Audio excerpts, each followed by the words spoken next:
Assalamualaikum warahmatullahi wabarakatuh. Nama saya Muhammad Ali Nofaliafi, NIM 19 Saya akan menjelaskan sebagai post test dari Partikum Elda, yaitu yang pertama bab 1.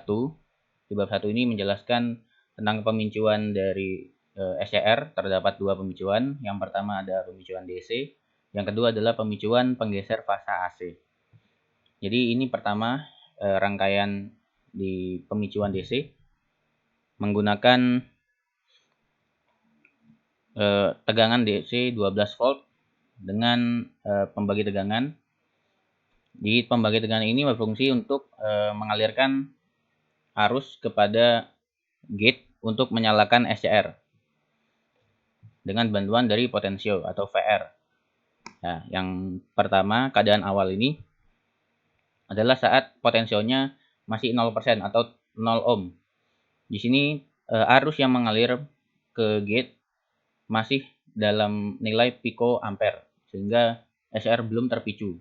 Kemudian jika kita menambah resistansinya, sehingga resistansi pada R5 ini akan lebih besar dari R4 yang menyebabkan arus yang mengalir dari sumber itu mengalir melalui R4 bukan melalui R5, sehingga akan diharapkan untuk memicu SCR agar aktif menggunakan tegangan DC. Ya, jadi di sini 1% saja telah berhasil menyalakan atau mengaktifkan SCR dengan tegangan 1,29. Ya, jadi SCR di sini dapat aktif hanya dengan sebenarnya 0,7 sesuai dengan bahan SCR yang digunakan. Kemudian jika potensionya kita kembalikan keadaannya menjadi 0 lagi, di sini tidak mematikan SCR karena SCR sebelumnya telah terpicu untuk on. Baik, yang selanjutnya di bab 1 mode pemicuan SCR dengan penggeser fasa AC. Di sini menggunakan sumber dari AC 18 volt dengan 2 Hz agar bisa dilihat di sini sinyalnya. Kemudian pada keadaan awal di sini ada potensiometer dengan 0%, didapatkan sinyal gelombang pada anoda seperti ini.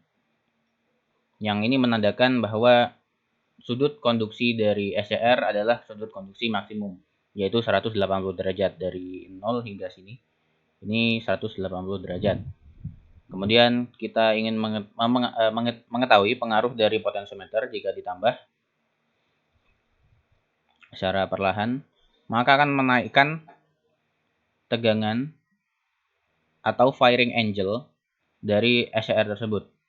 Nah, firing angle ini berpengaruh kepada sudut konduksi dari SCR sehingga sudut konduksinya tidak maksimum, tidak 180 derajat. Yang mana jika ini terus ditambah atau fire angle-nya ditambahkan terus akan merusak SCR. Ya, dari sini pemicuan dari AC sebaiknya potensialnya ada di sudut 180 derajat atau kiri penuh sehingga tetap didapatkan sudut konduksi maksimum pada SCR. Baiklah, yang selanjutnya adalah di bab kedua. Bab kedua ini membahas tentang kontrol maju dan mundur pada motor DC menggunakan SCR. Di sini ada 2 SCR dengan pemicunya yaitu berupa CDS. Di sini saya menggunakan potensiometer. Langsung kita aktifkan saja. Dan saat potensiometer yang pertama di angka 0 ohm, di sini tegangan dari anoda SCR1 mendekati 12 volt dan SCR kedua 5,3 volt yang menandakan bahwa SCR1 tidak bekerja, tetapi yang bekerja adalah SCR kedua sehingga relay di sini tidak bekerja atau dalam keadaan normally close yang terhubung langsung ke ground. Kemudian di relay kedua ini terhubung dari sumber sehingga arusnya mengalir dari relay menuju ke motor sini. Nah, kemudian sama halnya jika kita menurunkan resistansi dari yang kedua, Nah, di sini terbalik, yang aktif adalah SCR pertama, otomatis arusnya akan mengalir dari relay pertama ke motor seperti itu.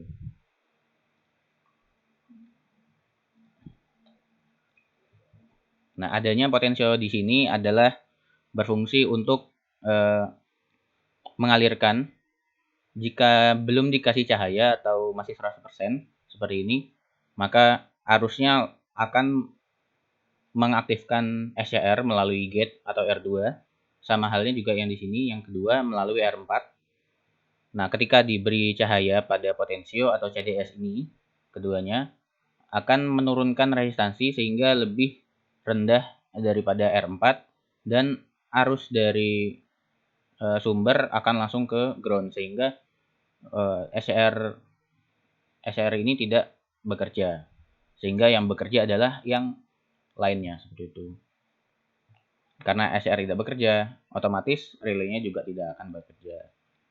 Kemudian terdapat kapasitor di tengah ini yang berfungsi sebagai komutasi sendiri untuk SCR, sehingga ketika setelah SCR ini mati, kemudian lalu dihidupkan lagi dengan menurunkan potensiometer, maka SCR tersebut mendapatkan tegangan yang tersimpan pada kapasitor tersebut.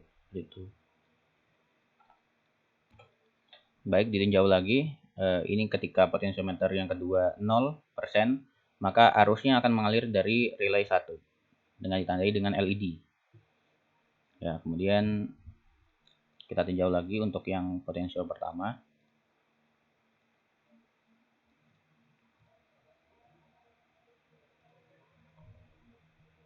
Ya, di sini arusnya mengalir melalui relay 2, kemudian memutar di sini dianggap sebagai motor, memutar dari negatif ke positif, yaitu memutar ke kiri.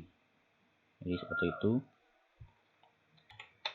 Jadi kesimpulannya pada rangkaian bab kedua ini adalah CDS di sini berfungsi untuk sebagai pengaktif atau pemicu dari kerja SCR.